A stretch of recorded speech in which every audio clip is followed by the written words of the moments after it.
नमस्कार, मी रेणुका अर्थात तुमची मुक्तावली. माऊली, वारीच्या या प्रवासात हरिनाम गायची कशी सवय लागते ना. आधी नियम म्हणून, मग मनाला शांत वाटतंय म्हणून, आणि शेवटी या गोड नामाची सवय लागते आपल्याला. मला तर वाटतं की नकळत का होईना पण आपल्या अहंकाराचं आपल्यालाच उजवत असावं.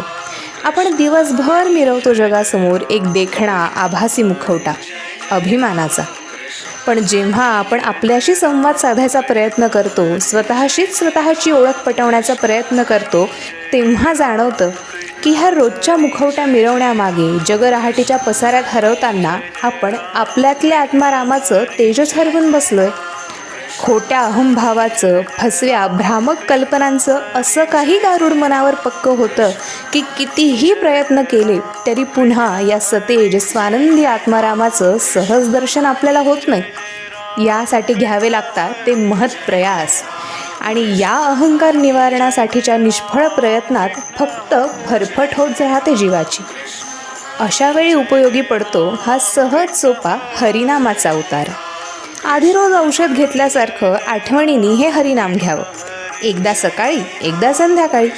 मग हळूहळू आपसुकच तो परमात्माच त्याचं नाम आपल्याकडून स्मरून घेतो, आणि मग या आयुष्याच्या वारीचा प्रवास सुखकर होतो.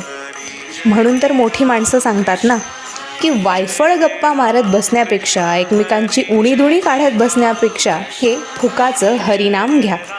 एक तर मनाला विश्रांती मिळेल, आणि दुसरं म्हणजे तुमच्या पुण्याच्या गाठोडात राशी जमा होत राहील ती वेगळीच. म्हणजे काय तर याजसाठी केला होता अट्टहास, शेवटचा दिस गोड व्हावा, यासाठी वेगळी मेहनत करण्याची गरज नाही. तुकोबाराय आपल्याला सांगून गेले तसं, नामाविण काय वाऊघी चावट, वाया वटवट हरिविण. फुकटची सांगे लोकाची या गोष्टी, फुकटची सांगे लोकाची या गोष्टी, राम जग जेठी वाचे नये. मिळवुनी चाट करी सुरापान, मिळवुनी चाट करी सुरापान, विषयांच्या गुणे मातलासे. बैसोनी टवाळी करी दुजयाची, बैसोनी टवाळी करी दुजयाची, नाही गोविंदाची आठवण. बळे यमदात खाय तयावरी, बळे यमदात खाय तयावरी, जव भरे दोरी आयुष्याची. तुका म्हणे तुला सोडविल कोण, तुका म्हणे तुला सोडविल कोण, नाही नारायण आठविला, नाही नारायण आठविला. माऊली, या भवसागराला तरून जायचं तर हरिनामाची नाव असायलाच हवी ना. कारण वारी फक्त पंढरीची नाही तर आयुष्याची आहे. प्रवास तसा खूप लांबचा आहे, पण क्षणिकसुद्धा. कधी काय लिहून ठेवलं आहे हे तुम्हालाही माहीत नाही आणि मलाही.